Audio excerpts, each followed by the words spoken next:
Isang araw ay nagpaalam si Marian Rivera kay Dingdong Dantes na pupunta siya sa Department of Agrarian Reform para ayusin ang mga papeles para sa mga lupain niya sa Cavite. Ay, si Papa Dong. Tumatawag. Hello, Hon. Nakarating ka na ba? Nasaan ka na? Dar. Na. What? Hindi kita maintindihan. Choppy ka, Han. Sabi ko, Han, dito na ako. Nasa Dar na. Hindi naman masyadong matraffic papunta dito sa Department of Agrarian Reform.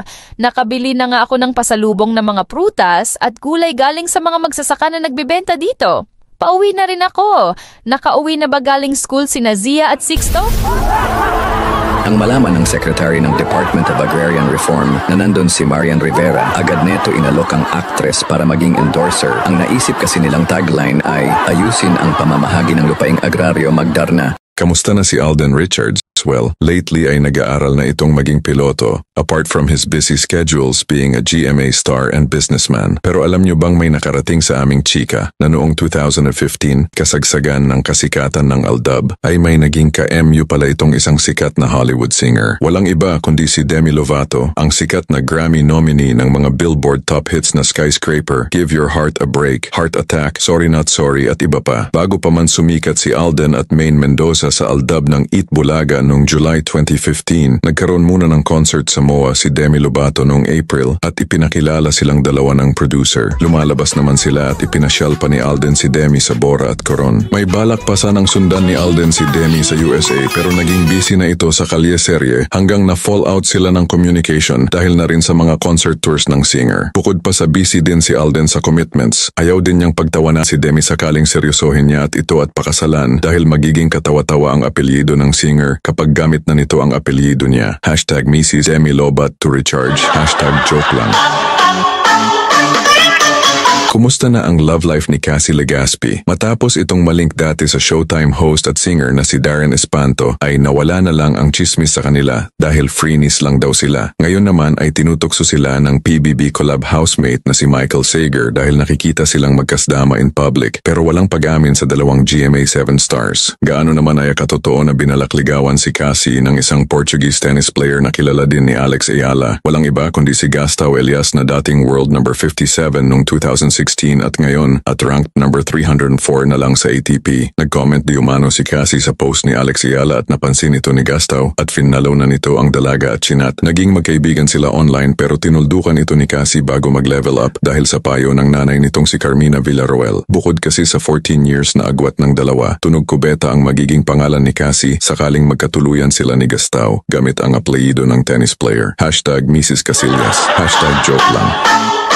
Ano itong chika kay Jackie Gonzaga na isa sa mga host ng Showtime? Nakagagaling lang ng bakasyon sa Europe di umano ay nakatagpo ito ng manliligaw na Norwegian AFAM nang mapasyal ito sa Oslo. Ipinakilala daw si Jackie sa AFAM ng isang Pinoy friend niya na katrabaho ng Norwegian. Walang iba kundi si Espen Linmo, isang logistics manager ng Francipos Minerals. Okay naman sila on friendly dates pero kailangan nang bumalik ni Jackie sa Showtime. Oops, teka, wait.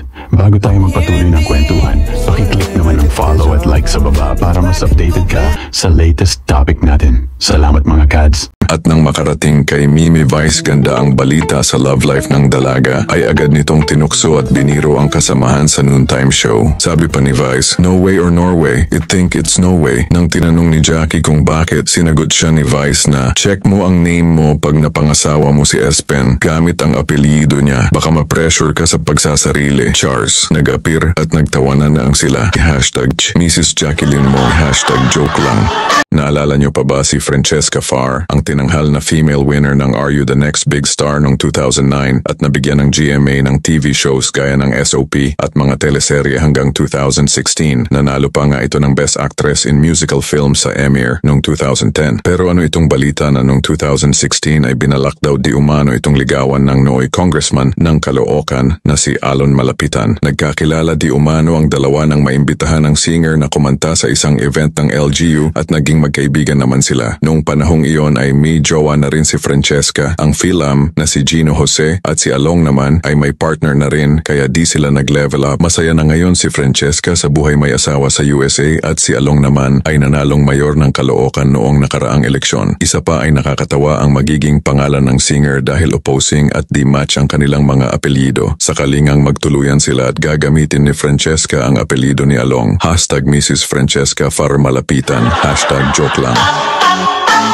Alam niyo bang ang hit movie ni Rufa May Quinto na buo ba noong 2001 ay napag-initan ng MTRCB sa panahon ni President GMA? Ang role dito ni Rufa bilang si Buuba ay isang slow na probinsyana na napasok sa nightclub sa Manila at na-recruit maging undercover agent. Nabastusan di umano ang mga members ng MTRCB na nag-review ng movie at pinadidelete ng isang eksena ni Rufa May habang kausap si Roldan Aquino, SLN, bilang si General Lee sa opisina ng PNP bago nila aproban ang naturang pelikula. Sa eksena kasi ay inuutusan ni General Lee si Buba na ipadala ang isang letter sa Malacanang dahil urgent. Sinagot ni Buba ang general na boss niya ng patanong kung ititelegram ba o ikikibol. Nainis daw ang general kay Buba kaya kinuha nito ang document at pinagsabihan si Buba na titelegram, kikibol? Ano to? Panahon pa ni Kopong-Kopong. I-fax mo. Tanga. Anong gusto mo ako pag magpa-fax niyan? Ipagpa-fax kita? Gusto mo? Sinuswerte ka? You sucks at your job. Sabay walkout sa office. Naiwan si Buba na nalaswaan din sa sinabi ng general. #joke lang.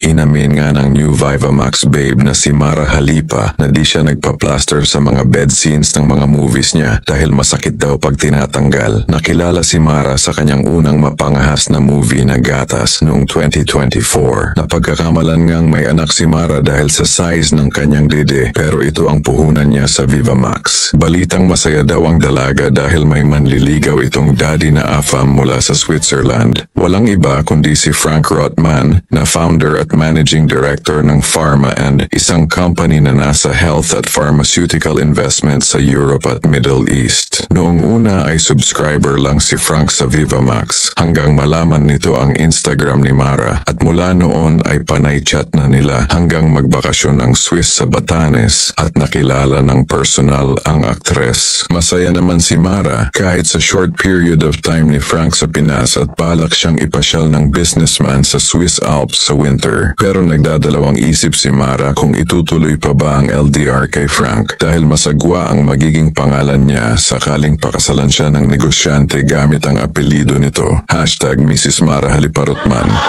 #joke lang.